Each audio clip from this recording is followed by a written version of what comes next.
Yo guys, welcome back to the video. And today, yes, I am screen recording again on my phone. So, because there's another wave in the Atlantic today, and the NHC is giving it a 20% chance of formation. I think it's a 30% chance because looking back at the satellite imagery over the coast of Africa, it looks really good. The MJO is meant to be coming into the Atlantic by next week, I think, or the week after that. I think it's next week when the MJO comes into the Atlantic.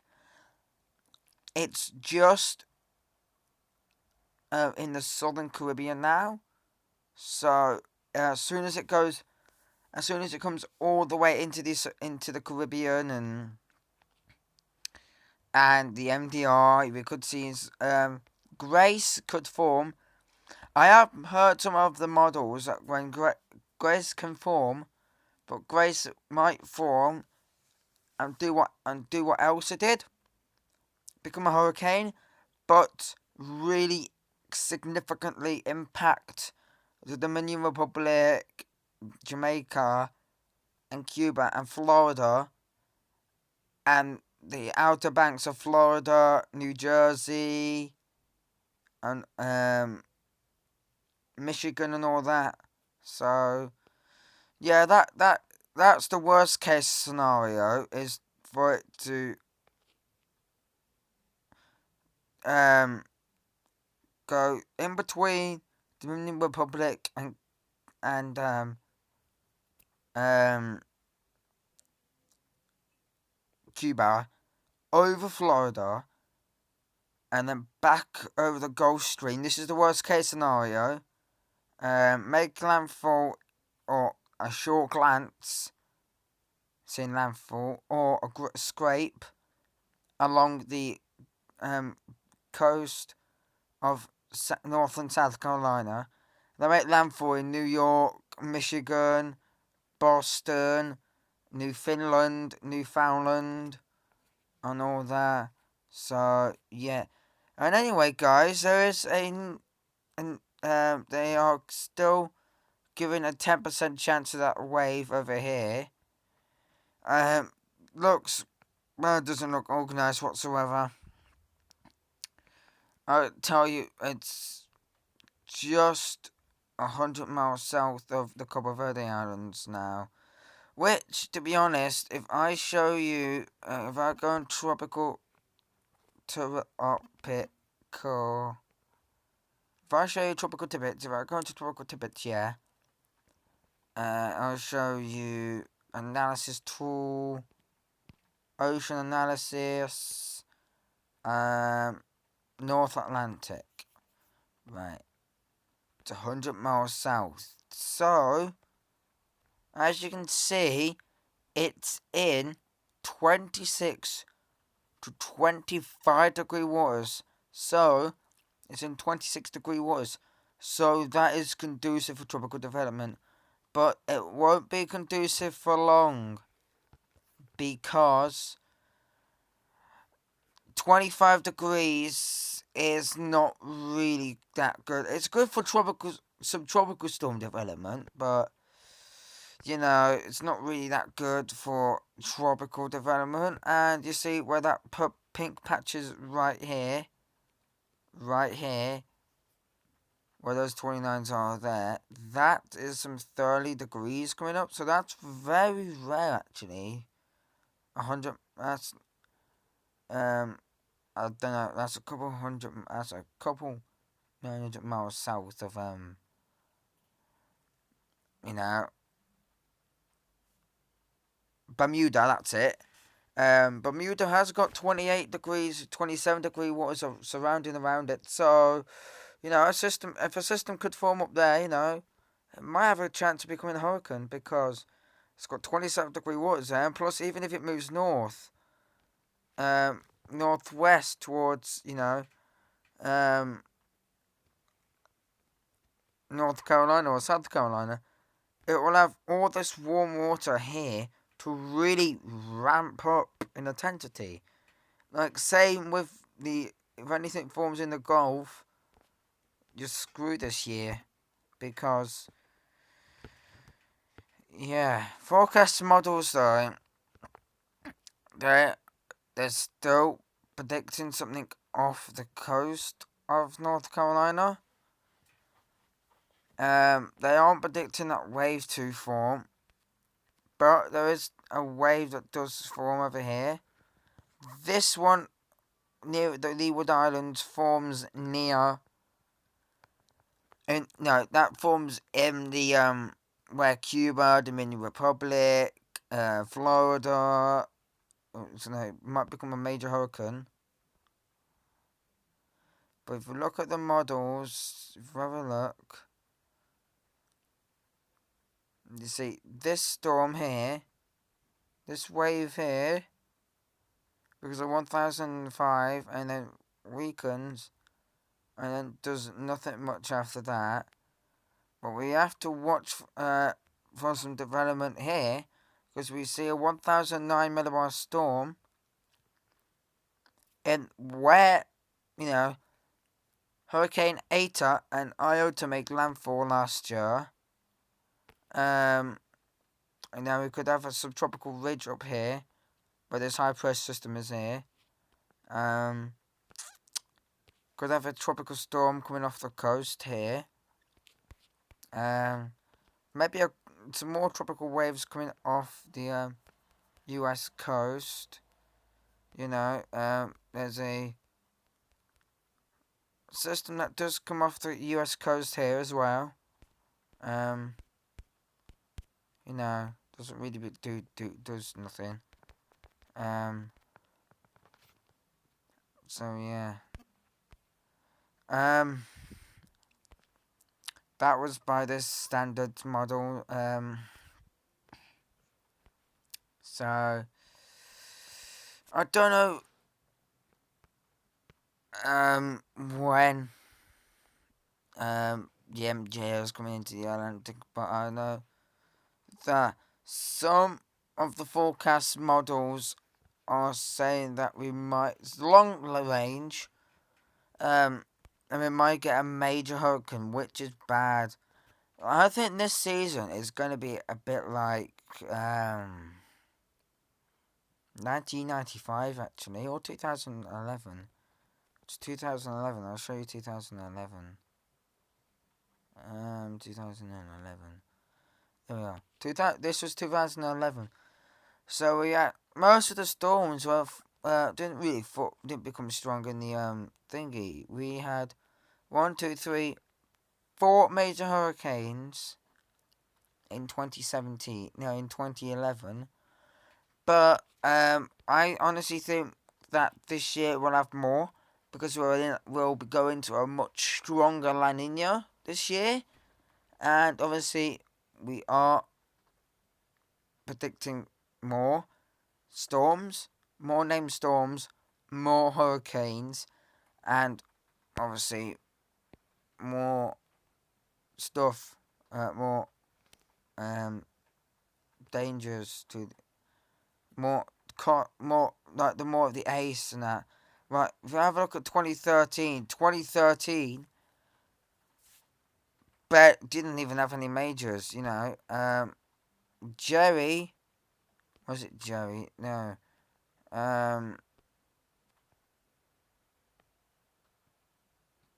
Humberto became a Category 1. And Ingrid became a Category 1. That's it. Ingrid got retired though,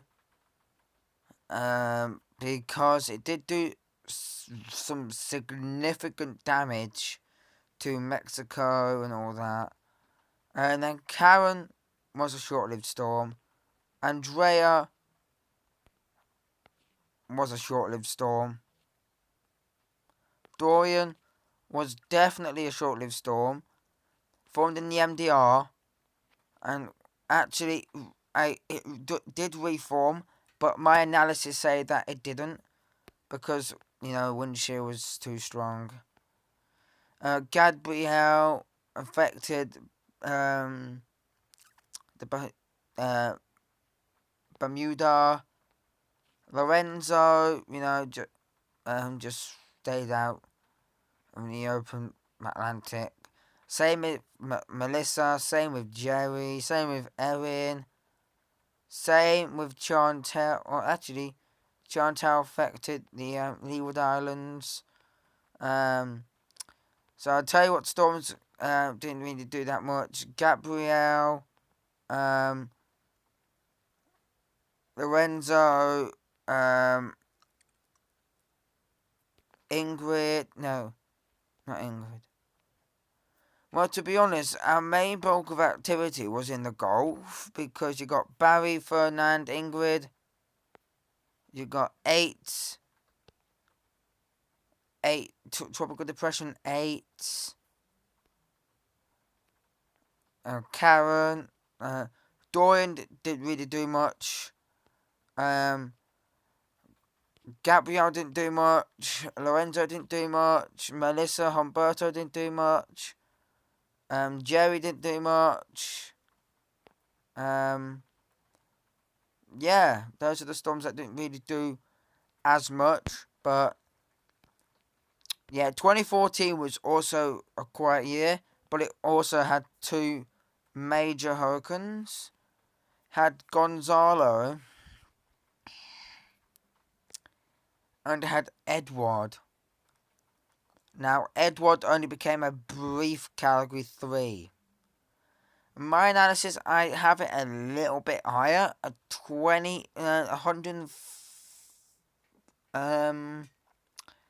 117 miles per hour. I have it a smidge higher, but I'll say any higher than that, no. Any higher than 117, no. Gonzalo, I could be reasonable with Gonzalo. Maybe about 140, maybe 145 miles an hour at that, but any higher than that, then no. Arthur became a Category 2. And obviously, Hannah became a tropical storm over land, and that was near the border of Honduras and Nicaragua. Dolly became a tropical storm, and affected the Gulf Coast, but in 2004 there was barely anything in the Gulf. Most of the storms practically just went out towards the sea, which that is typical for an El Nino season, to be honest. You don't really get anything that forms in the Gulf of Mexico, but if you do, then it's only going to be a week. So, like 2015 as well, that was also most of the main activity was in the MDR. So Fred becoming a hurricane, Grace didn't do much, Danny didn't do much, Ida didn't do much, 9L didn't do much, Grace didn't do much, Kate didn't do much, Henry didn't do much, Claudette barely did much, but the only storms that made landfall was Claudette, Jacqueline, Erica, Danny, and Bill. That's it. Those storms were very costly. Looking back at our major, at very active hurricane seasons, this was 2005, and 2005 was extremely active. It wasn't even an El Nino. It wasn't even an El Nino or La Nina season. This was an La Nina season. If you look in 2005 in the Eastern Pacific, you see, it's still a bulk of activity as well. So, basically, it was a normal year for both the Atlantic and the East Pac. So, yeah, but in 2006, in the Eastern Pacific, they had more activity because because in the Atlantic they had an El Nino, which I think they had two major hurricanes, Florence and I think Florence and Helene. Yeah, Florence and Helene became hurricanes in the sea. But most of the hurricanes didn't make landfall; they just stayed out towards the sea. But most of the tropical storms, like Ernesto, Chris, Alberto, Beryl made landfall. Tropical depression. No. Well, storm number 2 that didn't get named. That was just a storm that didn't really get named. Now, looking back at active periods in the Atlantic, 1933 was active. this is not 1933. 1933 was pretty active. It had same amount of hurricanes. Not 28 named storms, obviously. But yeah, if you go back into the Eastern Pacific and go, it doesn't go. It only goes up to 1950. Okay, so 1950, you only had you barely had anything in the Eastern Pacific in 1950. But 1950, in the Atlantic, actually had